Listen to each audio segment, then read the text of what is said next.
Have you ever read the Bible and had difficulty figuring out what the Bible verse was actually saying? The Sunday School Bible, SSB, gives you the answer you are looking for. The SSB gives you more than just a footnote. It gives you an actual paragraph explanation for each confusing verse and background as to why it was written that way and how you should interpret it with modern English.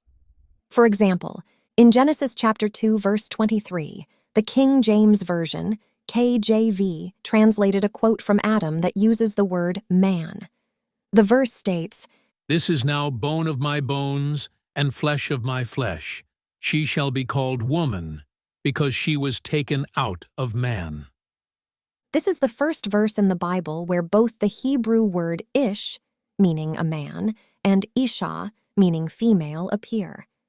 This marks a shift from the earlier use of lowercase Adam, which referred generically to humans or humankind. Furthermore, the SSB transforms the archaic language of the KJV into easy-to-read and easy-to-understand American English outline format, with red letters highlighting the direct quotes from God. Here is how the SSB transforms chapter 2, verse 23. "This is now bone of my bones, flesh of my flesh. She will be called a woman, because she was taken out of man." We hope you enjoyed our notes video.